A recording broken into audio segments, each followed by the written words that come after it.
Class recording అవుతుంది. So last class లో మనము కొలిగేటివ్ ప్రాపర్టీస్ కణాధార ధర్మాలు కోసం మాట్లాడుకున్నాము ఆల్రెడీ. ఆఫ్లైన్ మోడ్ లో కొంత చెప్పుకున్నాము, అలాగే ఆన్లైన్ లో కూడా చెప్పుకున్నాము. అండ్ నౌ మనం 4th యూనిట్ కి వచ్చేసాము. దట్ ఈస్ ఎలక్ట్రోకెమిస్ట్రీ, విద్యుత్ రసాయన శాస్త్రము. ఎలక్ట్రోకెమిస్ట్రీ అంటే ఏంటి, అసలు విద్యుత్ రసాయన శాస్త్రం అంటే ఏంటి చెప్పండి. ఏమన్నా మీకు ఐడియా ఉంది? విద్యుత్ రసాయన శాస్త్రము అంటే ఏంటి, ఏమన్నా ఐడియా ఉందా మీకు? విద్యుత్ రసాయన శాస్త్రం అంటే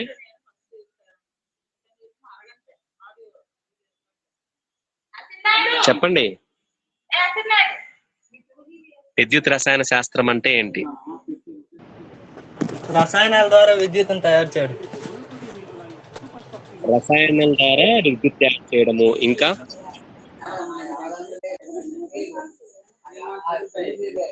ఇంకా చెప్పండి. ఇంకేదన్నా రసాయనాల ద్వారా విద్యుత్ తయారు చేయడము. ఇంకేమన్నా ఆప్షన్ ఉందా? ఇంకేదైనా ఆన్సర్ ఉండొచ్చా? విద్యుత్ యొక్క ఇంపార్టెన్స్ తెలుసుకోవడం రసాయన శాస్త్రం ద్వారా. రసాయన శాస్త్రంలో విద్యుత్ యొక్క ఇంపార్టెన్స్ తెలుసుకోవడం. ఓకే, సరే. మీకున్నటువంటి ఒపీనియన్స్ ని బట్టి మీరు చెప్పారు. నా actual what is electrochemistry will talk about.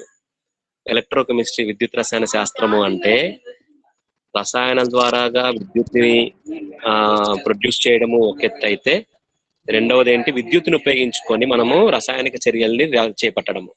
2 రకాల ప్రాసెస్ ఉంటాయి ఇక్కడ. ఒకటేంటి, ప్రొడక్షన్ ఆఫ్ కరెంట్ లేదా electricity through the chemical reactions. So chemical reaction రసాయనిక చర్యల్ని బట్టి మనకి చర్యల ద్వారాగా మనము విద్యుత్ని పొందితే ఒకటి. రెండవది ఏంటండి, రసాయన చర్యల్ని జరపడం అనమాట మనము దేని ద్వారాగా, విద్యుత్ సహాయంతో. ఈ విధంగా 2 రకాల మీకు ఇవి ఉంటాయి, పద్ధతులు ఉంటాయి. సో ఇవి 2 కూడా మీకు విద్యుత్ రసాయన శాస్త్రంలో మనం స్టడీ చేసేటువంటి అంశాలే. ఓకే, నా ఇక్కడ మీకు కొన్ని టర్మినాలజీ ఉన్నాయి. టర్మినాలజీ ఒకసారి చూద్దాము ఏంటంటే, ఫస్ట్ వాహకత అంటే ఏంటి, వాహకత్వము అంటే ఏంటి, కండక్ట్ అంటాం ఇంగ్లీష్ లో. వాట్ ఈస్ వాహకత? బంధకాలు. విద్యుత్ ఒక చోటు నుంచి ఇంకో చోటు ప్రవహించేసేదాన్ని వాహకత్వం.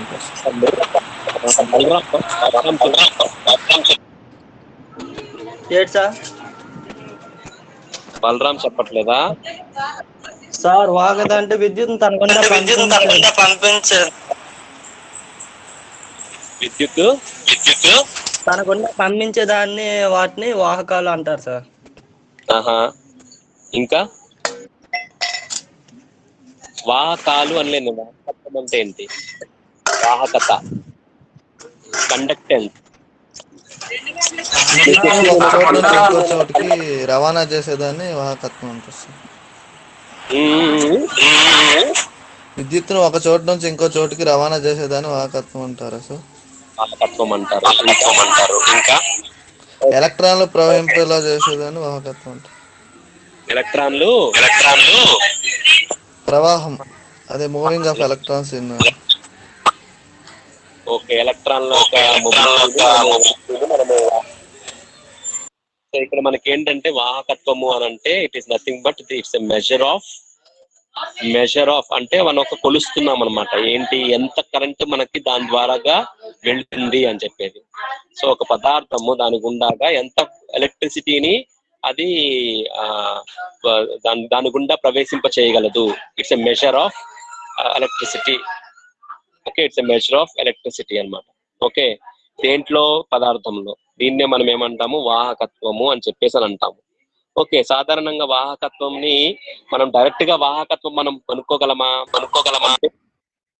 మనము డైరెక్ట్ గా వాహకత్వాన్ని కనుక్కోలేము. మరి ఎలాగ తెలుస్తాము అని అంటే రెసిస్టెన్స్ ని బేస్ చేసుకొని చెప్తాము. వాట్ ఈస్ రెసిస్టెన్స్ అంటే నిరోధకత్వం.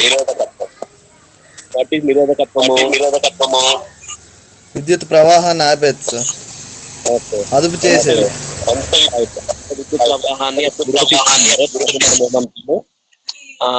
నిరోధకత్వము అని చెప్పేసి చెప్తాము, రెసిస్టెన్స్ అని చెప్పేస్తాము. సో రెసిస్టెన్స్ అంటే ఏంటండి, మామూలుగా మనకి ఎంత అంటే ఇట్స్ దేంట్లో మనం చెప్తాం, ఓమ్స్ లో చెప్తాం మనం. ఓకే, రెసిస్టెన్స్ అన్నది ఓమ్స్ లో మనం చెప్తాము, దాని యొక్క ప్రమాణాలు అన్నవి ఓమ్స్ లో ఉంటాయి. ఓకే, సో అంటే ఏంటంటే రెసిస్టెన్స్ మనకు తెలిస్తే ఆటోమేటిక్ గా దాని యొక్క వాహకత్వం మనకు తెలుస్తుంది. ఓకే, సో అంటే మనం డైరెక్ట్ గా వాహకత్వాన్ని మనం కనుగొనలేము, కానీ నిరోధకత్వం ఆధారంగా చేసుకొని మనము వాహకత్వాన్ని తెలుసుకుంటాం.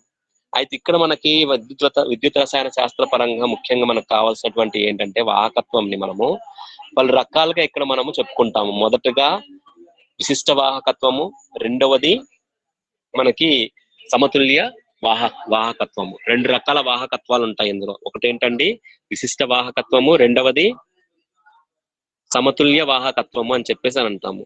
ఓకే, విశిష్ట వాహకత్వాన్ని ఇంగ్లీష్ లో మనం స్పెసిఫిక్ కండక్టెన్స్ అంటాము. స్పెసిఫిక్ కండక్టెన్స్, దాన్ని కే తో రిప్రజెంట్ చేస్తాం. కే అంటే ఇక్కడ కప్ప, గ్రీక్ వర్డ్ లో కప్ప అంటాము కేని.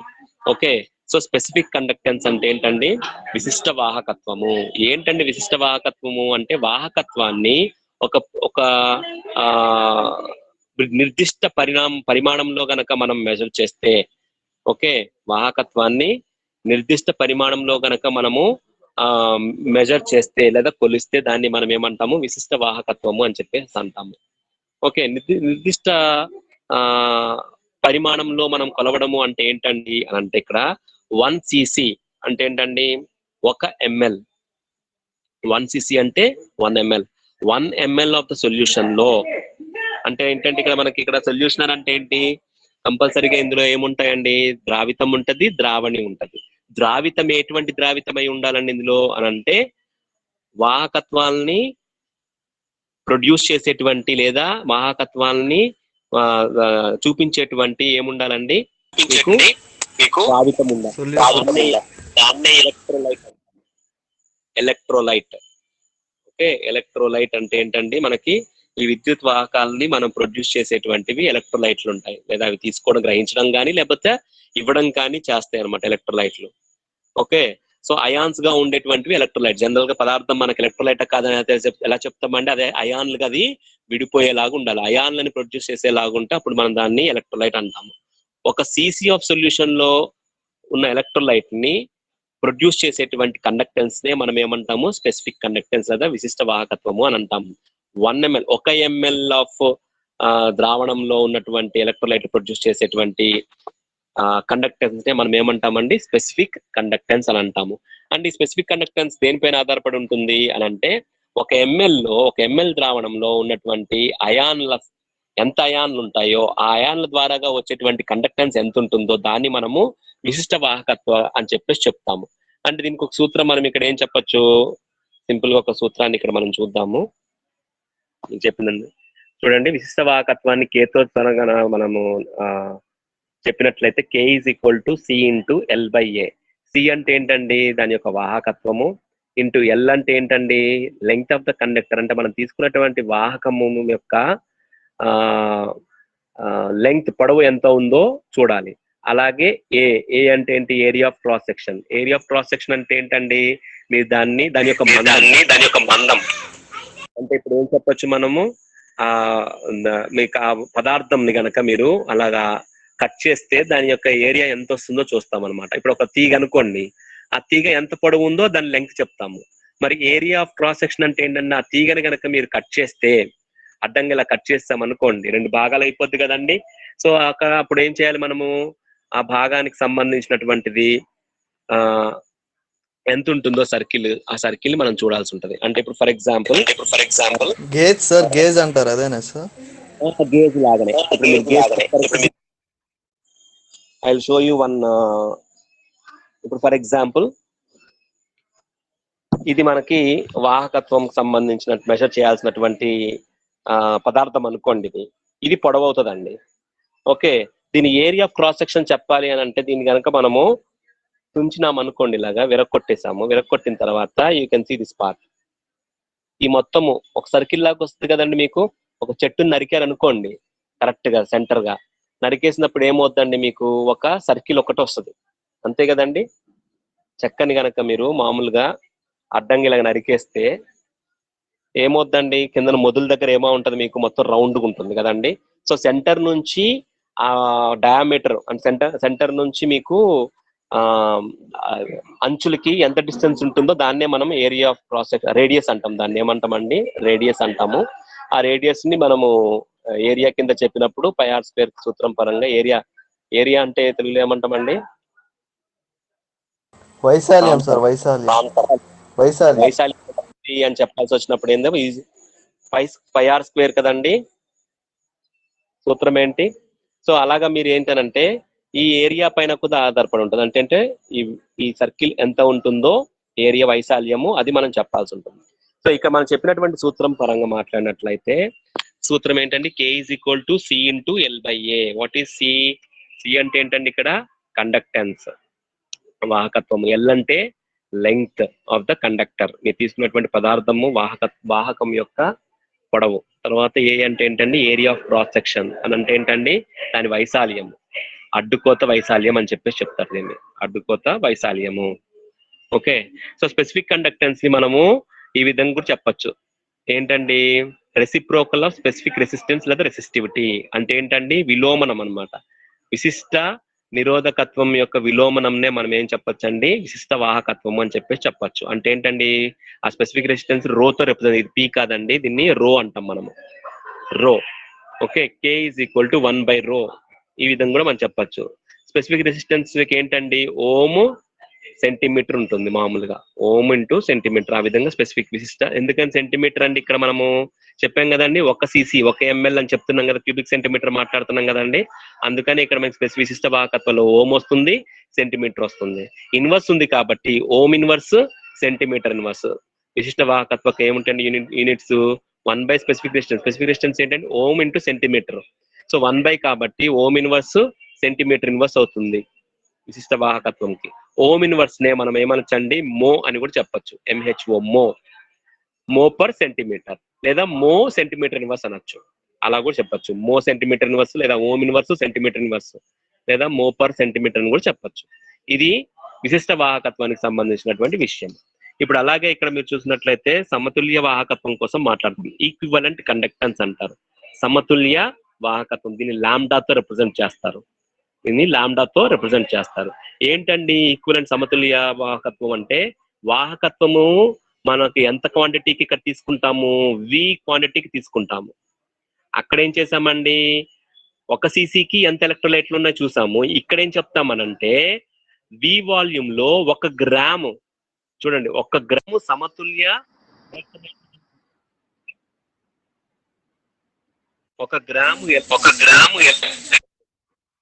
సార్ మీ వాయిస్ క్లారిటీ కనబడట్లేదు సార్. హలో సార్, మీ వాయిస్ సరిగా వినబడట్లేదు సార్. వినిపిస్తుందా ఇప్పుడు మీకు? ఎస్ సార్, వినిపిస్తుంది. మీకు బ్రేక్ అవడానికి కారణం కాల్ వచ్చింది, అందుకే మీకు డిస్టర్బ్ అయినట్టుంది. ఓకే, కాల్ కట్ చేసేసాను. నౌ యు సీ, మనం ఏమంటున్నామండి? విశిష్ట వాహకత్వానికి వచ్చినప్పటికి ఏమన్నాము? 1 cc లో ఎంత ఎలక్ట్రోలైట్ ఉంది చూసుకొని తద్వారాగా వచ్చే కండక్టెన్స్ మాట్లాడతాం. ఇక్కడ ఏం చెప్తామనంటే VML సొల్యూషన్ తీసుకొని, VML సొల్యూషన్ లో 1 గ్రామ్ ఎలక్ట్రోలైట్ ని కనుక మనం కరిగించి పెట్టినట్లయితే తద్వారాగా వచ్చేటువంటి కండక్టివిటీ మాట్లాడతాం అనమాట. ఎంతకి? VML కి మాట్లాడతాం. అక్కడేమో 1 cc లో ఉండేటువంటి ఎలక్ట్రోలైట్లు ఎంత అంటాము, ఇక్కడేమో 1 గ్రాము VML సొల్యూషన్ లో ఎంత ఇస్తుంది అన్నది మాట్లాడతాము. అర్థమైంది కదా? సో అంటే ఏంటంటే lambda is equal to K into V. అంటే స్పెసిఫిక్ కండక్టెన్స్ కిను అలాగే ఈ సమతుల్య వాహకత్వానికి రెండింటికి మధ్యలో రిలేషన్ ఈ విధంగా ఉంటుంది. Lambda is equal to K into V. So K into V అంటే ఏంటండి? V లీటర్ లో మాట్లాడతాం కాబట్టి ఇప్పుడు మనం దాన్ని ఇక్కడ ఏం చేయొచ్చండి? K ఇంటూ 1000 బై నార్మాలిటీ వస్తుంది.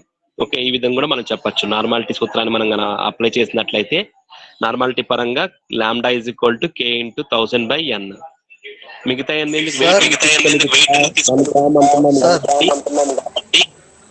హలో చెప్పండి.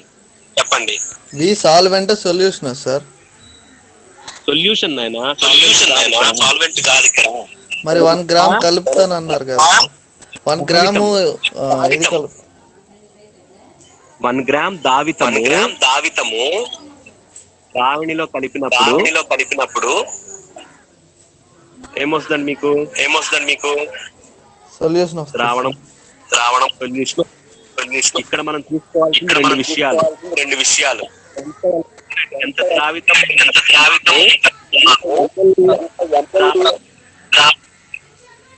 సార్ మీ వాయిస్ క్లారిటీగా లేదు సార్. ఒకసారి మీరు మ్యూట్ పెట్టండి. ఓకే, ఒకసారి వినండి. ఇక్కడ మనము ఎంత ద్రావితం తీసుకుంటున్నాము అన్నది ఇంపార్టెంట్, అలాగే ఎంత ఎంఎల్ ద్రావణిలో అది కలుపుతున్నాం అన్నది కూడా ఇంపార్టెంట్. రెండు విషయాలు ఉన్నాయి. ఇంతకు ముందు మనము విశిష్ట వాహకత్వంలో ఏం మాట్లాడుకున్నాము? 1 సెంటీమీటర్ అంటే 1 ఎంఎల్ ద్రావణిలో ఎంత మీరు ద్రావితం కలుపుతున్నాము అంటే ఎంత ద్రావితం అందులో కలపబడుతుంది ఉంది అని చెప్తుంది విశిష్ట వాహకత్వం. అదే సమతుల్య వాహకత్వంలో ఏం చెప్తున్నాము అంటే 1 గ్రామ్ ద్రావితం తీసుకుంటున్నాము, ఎంత ద్రావణిలో కలుపుతున్నాము అన్నది ఇక్కడ మనం వి అని చెప్పేసి అంటున్నాం.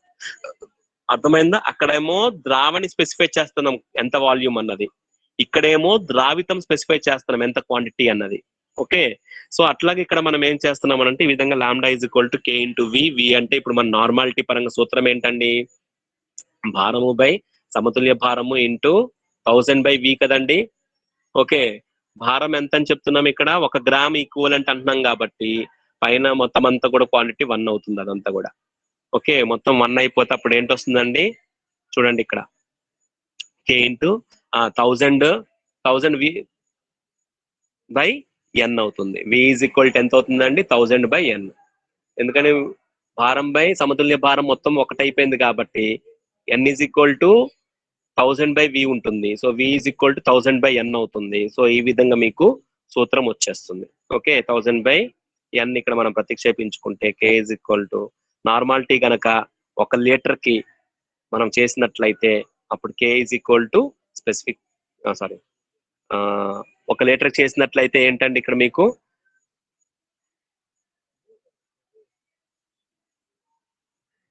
1000 బై వి వస్తుంది, అంతే కదా? మనం ఎంఎల్ లో కన్వర్ట్ చేసుకుంటే లీటర్ ని 1000 బై వి వస్తుంది. సో అదే సూత్రం ఇక్కడ మనం చేశారు. దీనికి సంబంధించిన యూనిట్స్ చూసినట్టు ప్రమాణాలు చూసినట్లయితే ఓమ్ ఇన్వర్స్ సెంటీమీటర్ స్క్వేర్ వస్తుంది. అందుకంటే గ్రామ్, అలాగే gram equivalence inverse. Ohm inverse centimetre square, gram equivalence inverse, gram equivalence inverse. So ఇవి దీని ప్రమాణాలు. సో విశిష్ట వాహకత్వానికి అలాగే సమతుల్య వాహకత్వానికి తేడా ఏంటండి?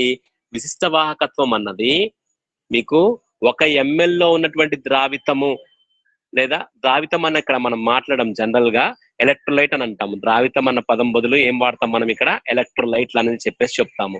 అయితే 1 ఎంఎల్ లో ఉన్నటువంటి ఎలక్ట్రోలైట్లు ఎంత వాహకత్వాన్ని ఇస్తున్నాయో దాన్ని మనం విశిష్ట వాహకత్వం అంటాము. అలాగా ఉండదు సమతుల్య వాహకత్వం ఎలా చెప్తామండి? విఎంఎల్ ద్రావణిలో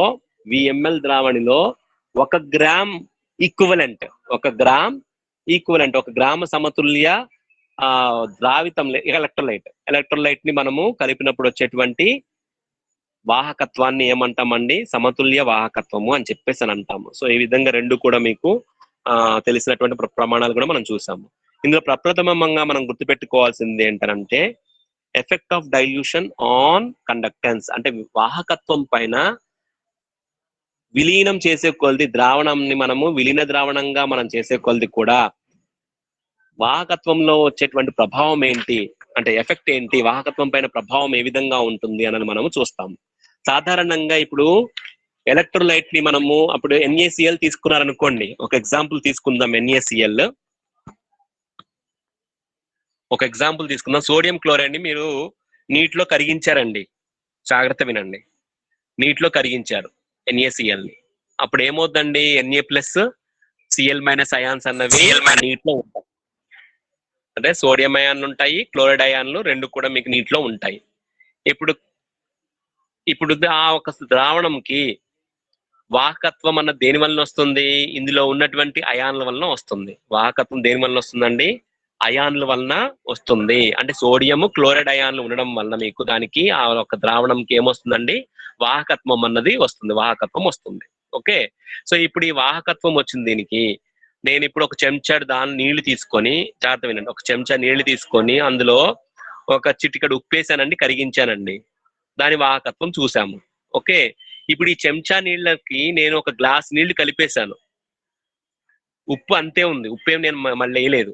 ఓకే, అంతే నీళ్లు ఉంది, అంతే ఉప్పు ఉంది.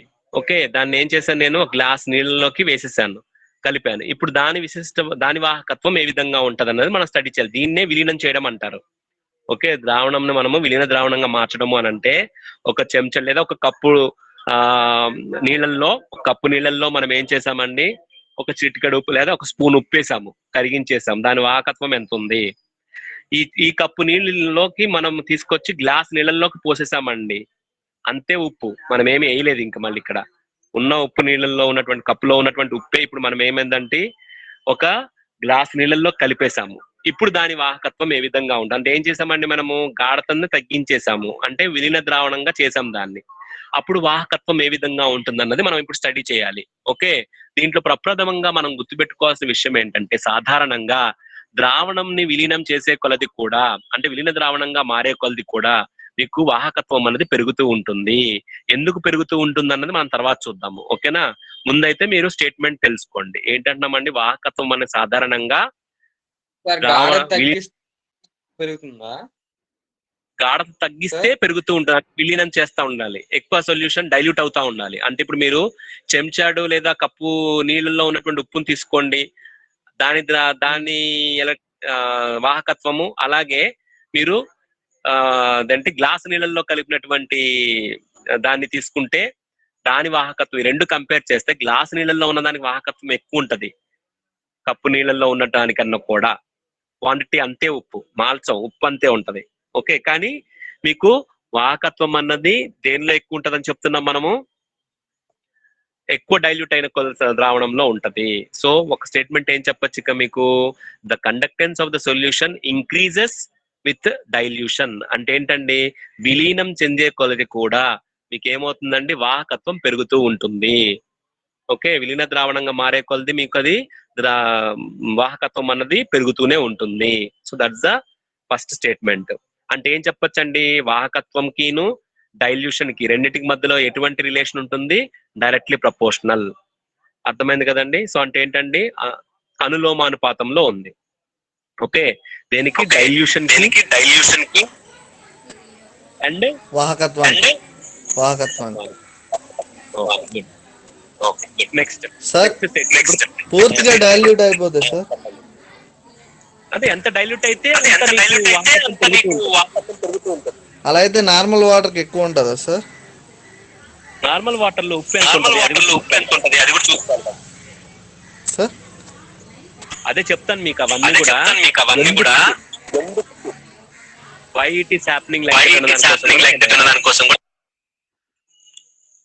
ఓకే, నెక్స్ట్ ఇప్పుడు మరొక విషయం మాట్లాడదాం. ఇప్పుడు వాహకత్వంలో మనకి ఇక్కడ రెండు రకాలు చెప్పుకున్నాం, ఒకటి విశిష్ట వాహకత్వము, మరొకటి సమతుల్య వాహకత్వము. విశిష్ట వాహకత్వం కోసం మనం మాట్లాడినప్పుడు విశిష్ట వాహకత్వం ఏం మాట్లాడుతుంది, ఒక ఎంఎల్ లో ఉన్నటువంటి వాహకత్వమే మాట్లాడుతుంది. ఒక ఎంఎల్ లో ఎంత ఉందో వాహకత్వమే మాట్లాడుతుంది. అంటే ఏంటి, ఒక ఎంఎల్ లో ఉండేటువంటి ఎలక్ట్రోలైట్ల సంఖ్య ఎంత ఉందో అన్నది కూడా మనం ఇక్కడ పరిగణలోకి తీసుకోవాలి. ఇప్పుడు నేను ఒక కప్పు ద్రావణం చెప్పాను, అలాగే ఒక గ్లాస్ ద్రావణం చెప్పాను. రెండిట్లో వేసినటువంటి ఉప్పు క్వాంటిటీ ఒకటే. అయితే ఒక కప్పు ద్రావణంలో ఉన్నటువంటి ఉప్పు మీరు రుచి చూస్తే, ఒక కప్పులో మీకు రుచి ఎక్కువగా, అంటే ఉప్పు ఎక్కువ ఉన్నట్టుంటదా, లేకపోతే గ్లాస్ లో పోసిన దానిలో ఉప్పు ఎక్కువ కంటెంట్ ఉన్నట్టుంటదా చెప్పండి. పోసిన తక్కువగా ఉంటుంది కదా సార్.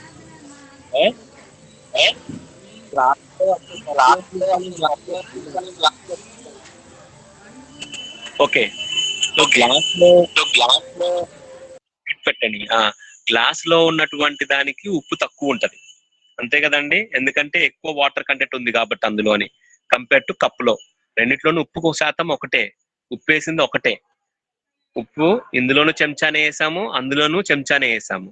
కానీ కప్పు నీళ్ళల్లో చెంచా బాగా ఉప్పగా ఉంటది, గ్లాస్ నీళ్ళల్లో ఉన్నటువంటి చెంచా ఉప్పు అన్నది ఉప్పు తక్కువ ఉంటది మీకు టేస్ట్ పరంగా మాట్లాడితే. ఓకే, అంటే ఇప్పుడు దీన్ని బట్టి ఏం చెప్పొచ్చండి, గాఢత మీకు 1 ml లో మీరు చూసినట్లయితే అందులో నుంచి 1 ml తీసుకోండి, ఇందులో నుంచి 1 ml తీసుకోండి. ఓకే, మీరు ఏం చేస్తున్నారండి, కప్పులో నుంచి 1 ml ద్రావణం తీసుకోండి, గ్లాస్ లో నుంచి 1 ml ద్రావణం తీసుకోండి.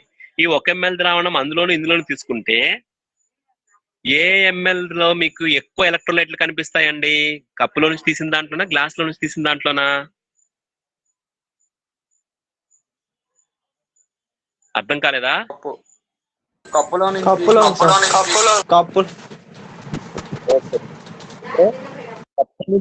దానికి ఎక్కువ ఉంటుంది, అంటే ఎలక్ట్రోలైట్లు ఎక్కువ ఉన్నాయి. అదే మామూలు గ్లాస్ లో నుంచి తీసిన దాంట్లో ఏంటండి, ఉప్పుతనం తక్కువ ఉంటది కాబట్టి అంటే ఎలక్ట్రోలైట్ తక్కువ ఉంది. సో ఇందులో ఉప్పు క్వాంటిటీ ఎక్కువ ఉంది కాబట్టి 1 ml లో ఎక్కువ కండక్టివిటీ ఉంటుంది.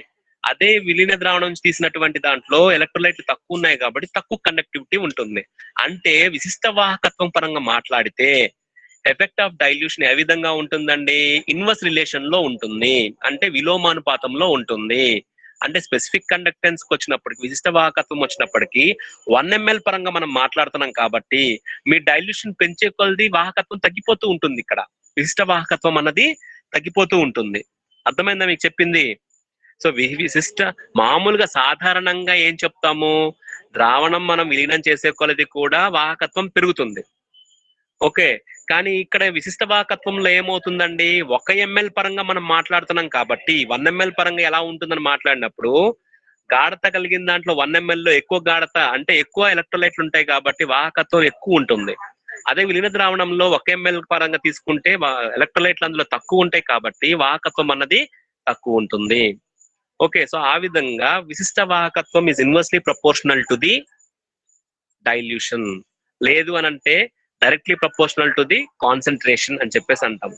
అంటే గాఢతకి విలీనంకి రెండింటికి మన రిలేషన్ చూస్తే గాఢతకి విశిష్ట వాహకత్వం అనులోమానుపాతంలో ఉంటుంది, అదే విలీనం కోసం మాట్లాడితే విలోమానుపాతంలో ఉంటుంది.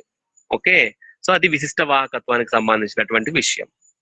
ఇప్పుడు సెకండ్ టైప్ ఆఫ్ వాహకత్వం ఏంటండి?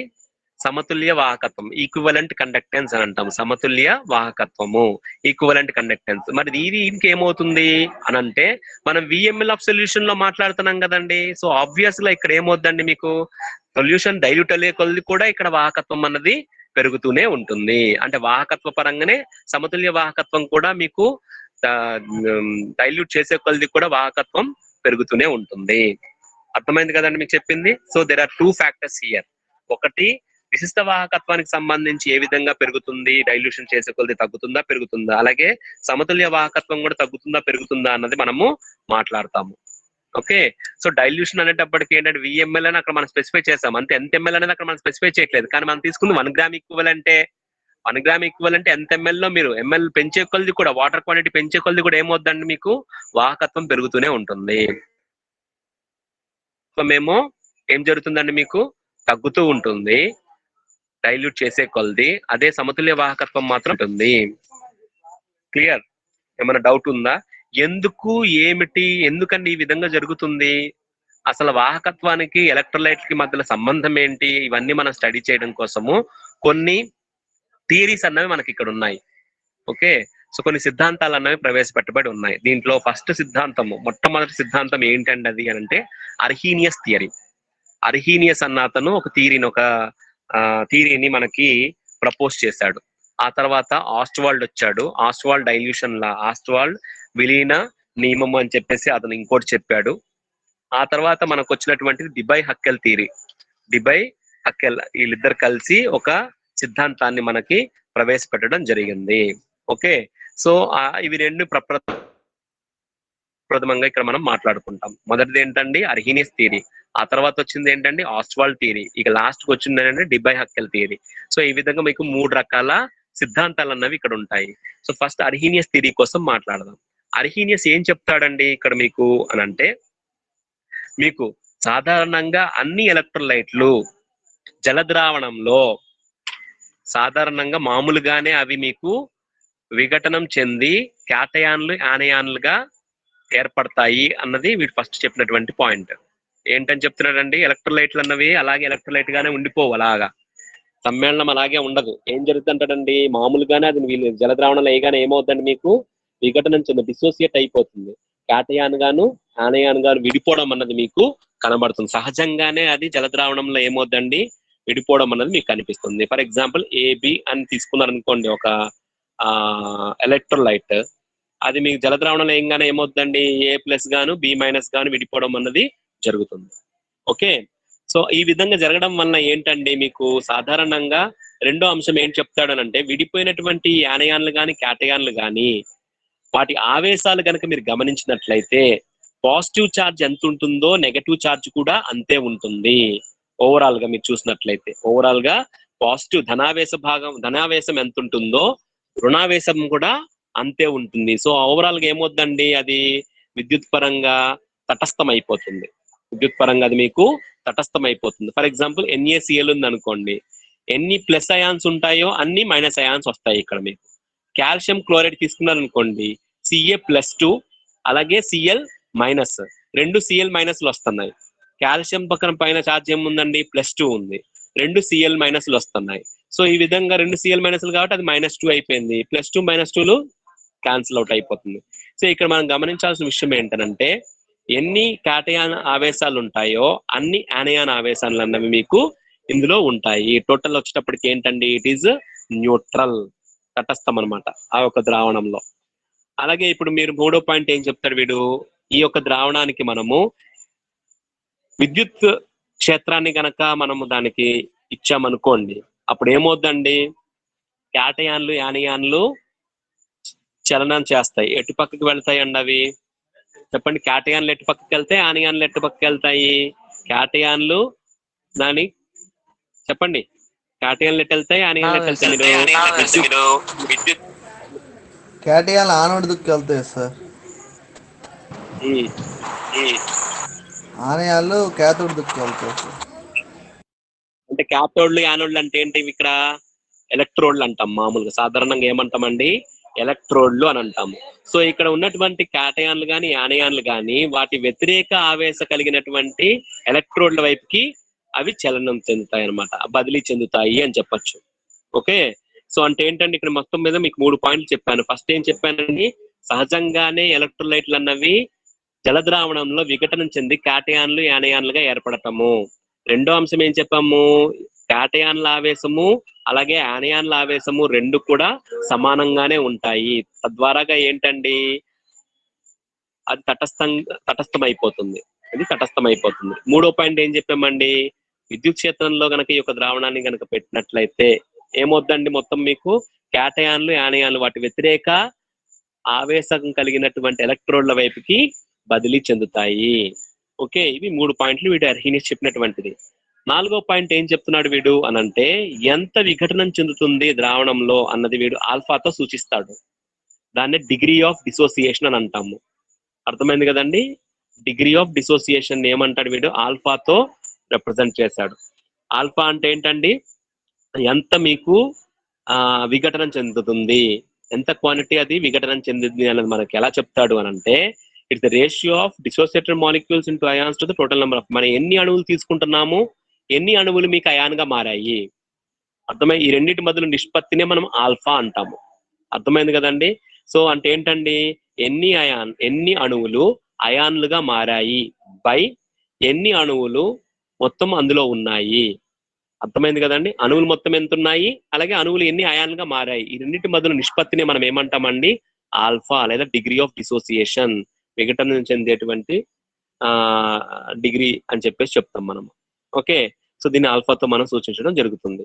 అలాగే సాధారణంగా సరే ఒక మోడరేట్ కాన్సెప్ట్, ఒక నిర్దిష్ట గాఢతల వద్ద, ఒక నిర్దిష్టమైనటువంటి గాఢతల వద్ద మీకు రెండు అణువులు అంటే డిసోసియేట్ అయిన అయాన్స్ కిను అలాగే క్రియాజనకాలు డిసోసియేట్ కాకుండా ఉన్నటువంటి రెండింటి మధ్యలో మీకు సమతాస్థితి అనేది ఏర్పడుతుంది. అంటే ఏంటండి, మీకు మామూలుగా మనం ఏం చెప్తున్నాము, మొత్తం అంతా అయోనైజ్ అయిపోతుందని అనకుండా ఒక నిర్దిష్ట గాఢతల వద్ద ఏమవుద్దండి, కొంత భాగం మీకు అయాన్ గా మారుతుంది, మరికొంత భాగం ఆ విధంగానే ఉంటుంది. ఇవి రెండు కూడా మీకు సమతాస్థితిలో ఉంటాయి. అర్థమైంది కదండి, విఘటనం చెందింది విఘటనం చెందింది ఇవి రెండు కూడా మీకు సమతాస్థితిలో ఉండడం అన్నది చూస్తాం మనము. అర్థమైంది కదండి. సో అప్పుడు సమతాస్థితి అనగానే ఏమొస్తుందండి, సమతల స్థిరాంకం వస్తుంది, ఈక్విలిబ్రియం కాన్స్టెంట్ వస్తుంది. దాన్నే డిసోసియేషన్ కాన్స్టెంట్ అని కూడా అంటాము, విఘటన స్థిరాంకం అని కూడా అంటాము. దాన్ని కేతో సూచిస్తాం మనము. సో కేతో ఎలా వచ్చేటువంటిది ఏంటంటే, అప్పుడు for example AB giving A+B- అన్నాం అనుకోండి, సో అప్పుడు వచ్చేటువంటి సూత్రం ఇక్కడ మీరు చూడొచ్చు, K ఈజ్ ఈక్వల్ టు ఏం కనిపిస్తుందండి మీకు ఇక్కడ, ఈక్విలిబ్రియం కాన్స్టెంట్ లేదా డిసోసియేషన్ కాన్స్టెంట్ ని విఘటన స్థిరాంకము లేదా సమతల స్థిరాంకము అని మనం చెప్పినట్లయితే, సమతాస్థితి స్థిరాంకము, సమతల కాదు, సమతాస్థితి స్థిరాంకము అన్నట్లయితే ఈ సమతాస్థితి స్థిరాంకంకి అలాగే లేదా విఘటన స్థిరాంకానికి రెండింటి మధ్యలో ఈ యొక్క సూత్రం మనం చెప్పొచ్చు. అంటే ఏంటి, క్రియాజనకాల క్రియాజన్యువులు వాటి యొక్క ప్రొడక్ట్స్ అంటే ఏంటంటే వాటిని మనం గుణించినట్లయితే అలాగే దానికి బై క్రియాజనకాలు ఉన్నాయి. లా ఆఫ్ మాస్ యాక్షన్ బట్టి ఈ సూత్రాన్ని చెప్తారు. క్రియాజన్యువులు బై క్రియాజన్యుల గాఢత బై క్రియాజనకాల గాఢత. ఓకే, సో ఇలా స్క్వేర్ బ్రాకెట్ పెట్టాము అంటే అర్థం ఏంటండి, ఇలా స్క్వేర్ బ్రాకెట్స్ పెడితే గాఢతకు సూచన అది. ఓకే, సో ఏ అయాన్ల గాఢత అలాగే బి అయాన్ల గాఢత రెండు కూడా మనం ఇక్కడ ఏం చేస్తున్నాము, మల్టిప్లై చేస్తున్నాము బై ఏబి అంటే క్రియాజనకాల మీకు ఏంటండి గాఢత. ఈ టోటల్ తీసుకుంటే మనకి స్థిరాంకం వస్తుంది, విభజన స్థిరాంకం లేదా విఘటన స్థిరాంకం అన్నది వస్తుంది. అర్థమైంది కదండి. సో మొత్తం ఇక్కడ 5 పాయింట్లు చెప్పాము. ఫస్ట్ పాయింట్ ఏం చెప్పామండి, అర్హీనియస్ థియరీలో సహజంగానే ఒక ఎలక్ట్రోలైట్ మనకి జలద్రావణంలో అయాన్లుగా విడిపోవడం అన్నది చూస్తాము. ఏంటంటే క్యాటయాన్లు గాను ఆనయాన్లు గాను. విడిపోయినటువంటి అయాన్ల యొక్క ఆవేశాలు అన్నవి సమానంగా ఉంటాయి. అంటే పాజిటివ్ ఎన్ని ఉంటే ఆనయాన్లు అన్ని ఉంటాయి. తద్వారాగా మొత్తం ద్రావణం అన్నది తటస్థంగా ఉంటుంది. అలాగే మీకు ఎలక్ట్రిక్ ఫీల్డ్ అంటే ఏంటంటే విద్యుత్ క్షేత్రం కనుక మనం దానికి ఇచ్చామనుకోండి, అప్పుడు ఏంటంటే క్యాటయాన్లు ఆనయాన్లు వ్యతిరేక ఆవేశపూరిత ఎలక్ట్రోన్ల వైపుకి అవి బదిలీ చెందడం అన్నది చూస్తాము. తర్వాత ఏం చెప్పామండి, డిగ్రీ ఆఫ్ డిసోసియేషన్ ఆల్ఫాతో రిప్రజెంట్ చేశాడు. విఘటన దాని డిగ్రీని ఏమంటారంటే డిగ్రీ ఆఫ్ డిసోసియేషన్. ఓకే, విఘటన రేట్ అనం దాన్ని ఇంచుమించు అర్థమే వస్తుంది, దాన్ని ఆల్ఫాతో సూచిస్తాము. సో ఎన్ని అయాన్లు విడిపోయాయి బై ఎన్ని అణువులు మనం తీసుకున్నాం, ఎన్ని అణువులు అయాన్లుగా మారాయి బై ఎన్ని అణువులు ఉన్నాయి అన్నది రెండింటి మధ్య నిష్పత్తిని మనం ఏమంటామండి, ఆల్ఫాతో సూచిస్తాము. సో సమతా స్థితులు అన్నవి ఇవి ఎప్పుడుంటాయి, ఒక నిర్దిష్టమైన గాఢత వద్ద క్రియాజనకాల అంటే విఘటన చెందినవి రెండు కూడా మీకు సమతా స్థితిలో ఉంటాయి. అప్పుడు సమతా స్థిరాంకం ఉంటుంది, విఘటన స్థిరాంకం అని అంటాము. So concentration of products by concentration of reactance అంటే క్రియాజన్యువుల గాఢత బై క్రియాజనకాల గాఢత. సో ఆ క్రియాజన్యువులు ఏంటివి అలాగే క్రియాజనకాల గాఢత ఈ విధంగా మనం చెప్తాము. అయితే ఇందులో మనకి అర్హీనియస్ థియరీ అన్నది మీకు దీనిలో కొన్ని మెరిట్స్ ఉన్నాయి, ఇక్కడ పడట్లేదు, మెరిట్స్ ఉన్నాయి, డిమెరిట్స్ ఉన్నాయి. ఏంటండి, పరిమితులు ఉన్నాయి, అలాగే ఉపయోగాలు కూడా ఉన్నాయి దీని ఈ Arrhenius theory merits. Arrhenius theory ఏం చెప్పిందండి, ఈజ్ ఏబుల్ టు ఎక్స్ప్లెయిన్ చాలా విషయాలు చెప్పింది. ఏంటండి, ఎలక్ట్రాల్స్ జల విశ్లేషణం కోసం చెప్పింది, విద్యుత్ విశ్లేషణం. ఎలక్ట్రాలిసిస్ అంటే విద్యుత్ విశ్లేషణము అని చెప్పేసి అంటాం, విద్యుత్ విశ్లేషణము. అలాగే తటస్థీకరణము, న్యూట్రలైజేషన్, అలాగే మన కణాధార ధర్మాల కోసం ఇది ఎక్స్ప్లెయిన్ చేస్తుంది. అలాగే మనకి డైల్యూషన్ అంటే విలీనం జరిగే కొంది సమతుల్య వాహకత్వములో వచ్చేటువంటి మార్పును కూడా ఇది బాగా ఎక్స్ప్లెయిన్ చేయగలుగుతుంది అనమాట. సో అర్హీనియస్ థియరీ ఏమేమిటి ఎక్స్ప్లెయిన్ చేయగలిగింది, విద్యుత్ విశ్లేషణను ఎక్స్ప్లెయిన్ చేయగలిగింది, ఎలక్ట్రాలిసిస్ అంటాము, తటస్థీకరణ న్యూట్రలైజేషన్ కోసం ఎక్స్ప్లెయిన్ చేయగలిగింది, అలాగే కణాధార ధర్మాలను ఎక్స్ప్లెయిన్ చేయగలిగింది. లాస్ట్లీ విలీనం చెందే కొలది కూడా మీకు సమతుల్య వాహకత్వంలో వచ్చేటువంటి మార్పును కూడా చెప్పడం జరిగింది. ఇక మరి పరిమితులకు వచ్చినప్పటికి ఏంటంటే వీడు చెప్పినటువంటి ముఖ్యమైనటువంటి యొక్క థియరీ ఫెయిల్ అయింది ఎక్కడనంటే, ఇది కేవలము బలమైనటువంటి ఎలక్ట్రోలైట్లకు మాత్రమే ఇది వర్తిస్తుంది, కానీ బలహీనమైనటువంటి ఎలక్ట్రోలైట్ల గురించి వీడు చెప్పలేకపోయాడు. అలాగే ఇక్కడ వీడు అర్హీనియస్ థియరీ అయాన్ల యొక్క చలనాన్ని వీడు పరిగణలోకి తీసుకోడు. అర్థమైంది కదండి. అర్హీనియస్ థియరీ ఏంటని చెప్పాడు వీడు, అసలు చలనాలు అన్నవి ఈ యొక్క వాహకత్వం పైన ఏ రకమైనటువంటి ప్రభావం చూపించదు అన్న కాన్సెప్ట్ లో వీడు చెప్పుకుంటూ వెళ్ళిపోయాడు అనమాట. కానీ అది కరెక్ట్ కాదు. ఎందుకని, కంపల్సరిగా అయాన్ల యొక్క మొబిలిటీ లేదా అయాన్ల యొక్క చలనం అన్నది గాఢతమైన ఖచ్చితమైన ప్రభావం అన్నది ఉంటుంది. గాఢత అంటే మనం ఇప్పుడు చెప్పుకున్నాం కదండి, తక్కువ గాఢత ఉన్నప్పుడు ఎక్కువ గాఢత ఉన్నప్పుడు మామూలుగా విలీనం చేసే కొద్ది వాహకత పెరుగుతుంది అన్నాం కదండి. విలీనం చేసే కొద్ది వాహకత ఎందుకు పెరుగుతుంది అంటే అయానిక్ మొబిలిటీ ఉంటుంది. గాఢత ఎక్కువ ఉన్నప్పుడు ఏమవుద్దండి, అయాన్లు అంత వేగంగా మీకు మొబైల్ చలనం చేయలేవు, ఎందుకని అన్ని దగ్గరగా అయాన్లు ఉంటాయి కాబట్టి. అలా కాకుండా మనం విలీనం చేసామనుకోండి, అయాన్లు దూరంగా ఉంటాయి, వాటి యొక్క మొబిలిటీ ఫాస్ట్ ఉంటుంది, అంటే చలనం అన్నది వేగంగా ఉంటది. సో ఆ విధంగా వాహకత్వం అన్నది పెరుగుతుంది అనమాట. సో అంటే ఇక్కడ వీడు కేవలం అర్హీనియస్ థియరీ ఏం చేశాడనంటే అయానిక్ మొబిలిటీస్ ని, అంటే అయాన్ యొక్క చలనాల కోసం పూర్తిగా గాఢత పైన ఉన్నటువంటి ప్రభావం అసలు పూర్తిగా వీడి పరిగణలోకి తీసుకోలేదు. ఓకే, సో కేవలం వీడి రెండు లిమిటేషన్స్ వీడికి ప్రత్యేకించి చెప్తున్నాడు. ఒకటి, కేవలం బలమైనటువంటి ఎలక్ట్రోలైట్ల కోసమే ఇదంతా చెప్పాడు తప్ప బలహీనమైనటువంటి బలహీనమైనటువంటి ఎలక్ట్రోలైట్లకు మాత్రమే ఇది వర్తిస్తుంది, కానీ బలమైనటువంటి ఎలక్ట్రోలైట్లకి ఇది వర్తించదు. ఎందుకని, బలమైన ఎలక్ట్రోలైట్లు మీరు NaCl ఉందండి, మీరు వాటర్ లేయంగానే మొత్తం అది విడిపోతుంది, అంతేగాని కొంత విడిపోకుండా ఉండదు కదండి.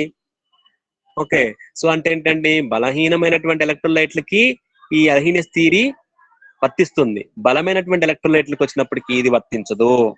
అర్థమైంది? ఎంత కాన్సన్ట్రేషన్ లో తీసుకున్నా మీకు ఏమైందండి, పూర్తిగా అది కరిగిపోతుంది. కానీ వీడేం చెప్తున్నాడు, ఆ కరగడం అన్నది పెరుగుతూ ఉంటుంది అనుకుని చెప్పాడు. అలా పెరుగుతుంది ఎప్పుడవుద్దండి అంటే కేవలం మీకు బలహీనమైనటువంటి ఎలక్ట్రోలైట్ తీసుకున్నప్పుడు ఆ విధంగా ఉంటుంది, బలమైన ఎలక్ట్రోలైట్ కి ఇది వర్తించదు. ఓకే, అర్హీనియస్ థియరీ యొక్క గ్రేట్ ఫెయిల్యూర్ ఎక్కడ జరిగింది, బలమైన ఎలక్ట్రోలైట్లకి ఈ యొక్క సిద్ధాంతం వర్తించదు, ఓన్లీ బలహీనమైనటువంటి ఎలక్ట్రోలైట్లకే ఇది వర్తిస్తుంది. రెండో విషయం ఏం చెప్పాడు, అయానిక్ మొబిలిటీ చలనం కోసం చెప్పాడు, గాఢత పైన డిపెండ్ అయి ఉంటుంది అన్న మాట వీడు పూర్తిగా పరిగణలోకి తీసుకోలేదు. ఓకే, అర్థమైందంటే అర్హీనియస్ థియరీ? ఏమైనా డౌట్లు ఉంటే అడగండి. సార్ బలమైన ఎలక్ట్రోల్ గుర్తిస్తుంది అంటే ఎలా నీటిలో గుర్తిస్తారా? వేసిన వెంటనే ఏ గాఢతల వద్దైనా కానీ మీకు వెళ్తున్నావా? Okay then, congratulations, all the best. మరి ఇక్కడ కనిపించుకో.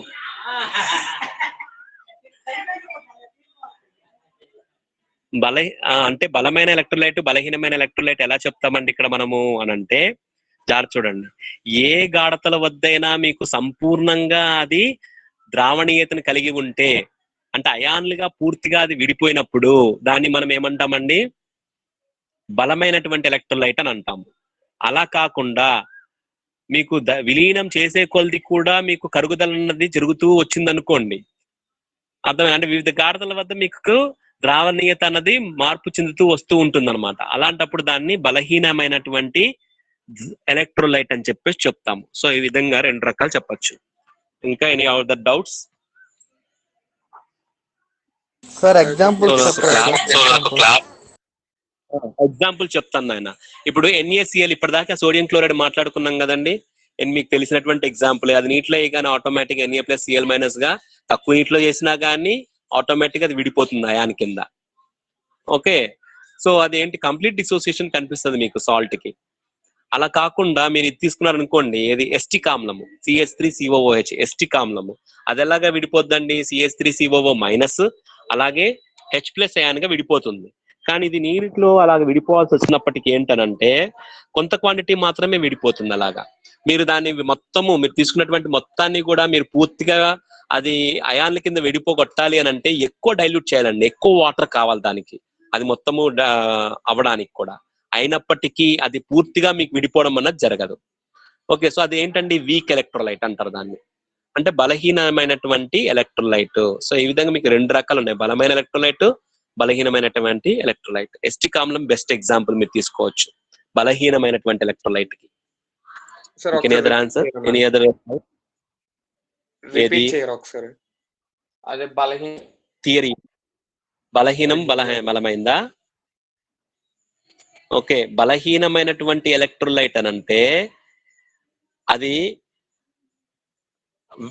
వివిధ గాఢతల వద్ద దాని యొక్క ద్రావణీయత మార్పు చెందినట్టుగా ఉంటుంది, అంటే విలీనం చెందే కొలది పెరుగుతూ ఉంటుంది అని అర్థము.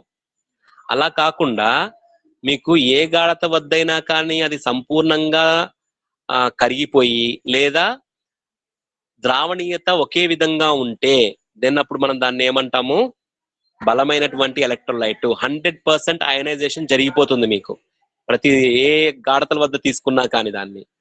అర్థమైంది? అటువంటి ఎలక్ట్రోలైట్ ని ఏమంటాం మనము, బలమైనటువంటి ఎలక్ట్రోలైట్స్, స్ట్రాంగ్ ఎలక్ట్రోలైట్స్ అంటారు, వీటిలేమో వీక్ ఎలక్ట్రోలైట్స్ అంటారు.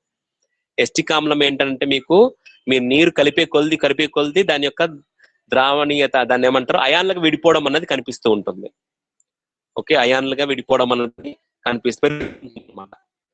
అలాగే NaCl ఏంటండి, మీరు ఫస్ట్ కొద్ది తీసుకొని దాన్ని కరిగించేసామనుకోండి, ఇంకా తర్వాత మీరు వాటర్ ఎంత పోసినా అది ఆల్రెడీ 100% అయనైజ్ అయింది కాబట్టి ఇంకా మళ్ళీ అయనీకరణ చెందేటువంటి పరిస్థితి ఏమి ఉండదు అక్కడ. ఓకే, అయానికి చెందకుండా ఉన్నటువంటి పరిస్థితి ఉండదు, అలా అణువులు ఉండవు అనమాట, పూర్తిగా 100% అయనైజేషన్ కనిపిస్తుంది. వాటిని బలమైనటువంటి ఎలక్ట్రోలైట్లు అని అంటారు. Okay, clear? Clear sir. Okay, so already 12 అయిపోయింది కాబట్టి I will close for today now. Tomorrow class లో మళ్ళీ మనము విల్ డిస్కస్. చెప్పండి. ఉద్యోగాలు అడుగుతాడా ఎగ్జామ్ పాయింట్ ఆఫ్ లో? ఏంటయ్యా? ఎగ్జామ్ పాయింట్ ఆఫ్ ఎలా అడుగుతాడని? ఎగ్జామ్ పాయింట్ ఆఫ్ వ్యూ ఎలా అడుగుతారు? అర్హీనియస్ థియరీని మీరు ఎక్స్ప్లెయిన్ చేయండి అని చెప్పేసి అని అడుగుతాడు. అప్పుడు ఇదంతా రాయాలి, 5 మార్కులే ఇదంతా. ఓకే, మొత్తం రాయాలి 5 మార్క్స్. అలాగే ఎఫెక్ట్ ఆఫ్ డైల్యూషన్ అండ్ కండక్టెన్సెస్ అంటే వాహకత్వాల పైన విలీనం యొక్క ప్రభావము వివరించండి అని చెప్పేసి అన్నప్పుడు అప్పుడు కూడా అది కూడా 5 మార్కుల క్వశ్చనే. విశిష్ట వాహకత్వము మరియు సమతుల్య వాహకత్వాలను నిర్వచించండి అని చెప్పన్నప్పుడు అది 5 మార్కులే. 2.5 డెఫినేషన్ రాస్తారు, దాని ఫార్ములా రాసి ప్రమాణాలు రాయాలి. ఓకే, సో ఈ విధంగా ఇవన్నీ కూడా 5 మార్కులకు సంబంధించినటువంటి క్వశ్చన్స్. Okay sir. ఓకేనా? నెక్స్ట్ క్లాస్ మనం కలుద్దాము. ఉంటాను, బాయ్. Okay, bye bye.